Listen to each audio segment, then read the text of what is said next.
Então, assim, para a gente falar para a população, imaginando qual seria o sinal de alerta. Você falou da diarreia crônica, daquela diarreia que persiste por mais de 2 semanas, mas existe algum outro sintoma, como perda de peso, como relacionados também à questão da anemia ferropriva, como o doutor Carmelo falou? Existe alguma outra coisa que alerte o paciente para que ele fale, para que ele pense, eu posso ter uma doença inflamatória intestinal? Ou basicamente é a diarreia? Sim. A gente dividiria nos sintomas específicos relacionados ao trato gastrointestinal e sintomas sistêmicos. Os sintomas especificamente relacionados ao trato gastrointestinal foram aqueles que eu já falei: diarreia com sangue, muco e pus, eventualmente uma urgência para evacuar, que nós gastroenterologistas chamamos de tenesmo. Tá?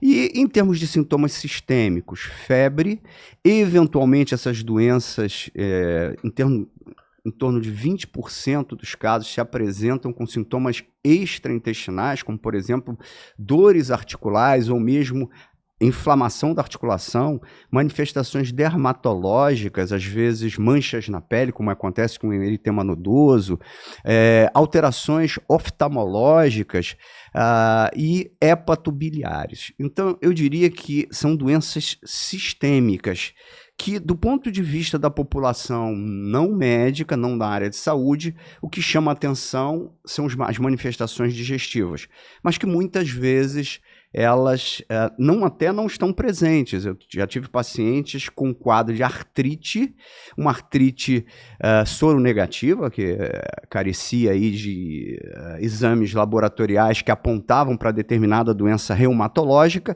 e que 3 a 4 meses depois o quadro de retocolite se apresentou.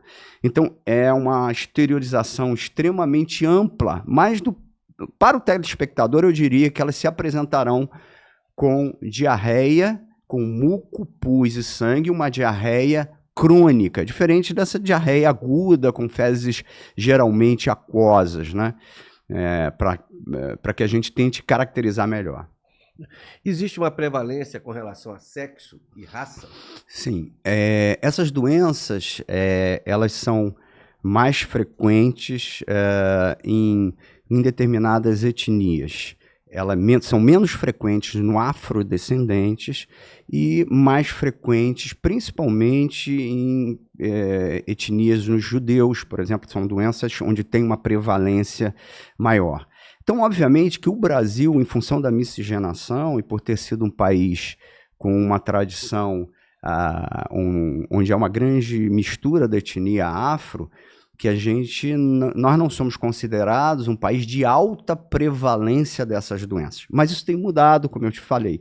Na medida em que ocorre o processo de industrialização, os casos eles vêm aumentando. Pra você ter uma ideia, tem mais de 10 milhões de pessoas no mundo que padecem com doença inflamatória intestinal. Com relação à anemia, essa anemia ferropriva é uma anemia muitas vezes comum também em outras situações. Em nível da gente pensar em doença inflamatória intestinal, é um sintoma, é um sinal bastante prevalente nesses casos? Bem, como o hematologista avalia, diferencia, às vezes, essas doenças a ponto de encaminhar para um gastroenterologista? Geralmente os pacientes nos procuram porque recebem informação de um clínico que tem uma anemia instalada. Dificilmente ele se imagina, eu estou anêmico, vou a um hematologista. É verdade. É uma especialidade terciária que geralmente as pessoas vêm encaminhadas. Ainda há um outro processo que colabora para essa anemia, que é a própria doença inflamatória crônica, que se associa à perda do ferro e proporciona o envolvimento de um freio na medula óssea, né?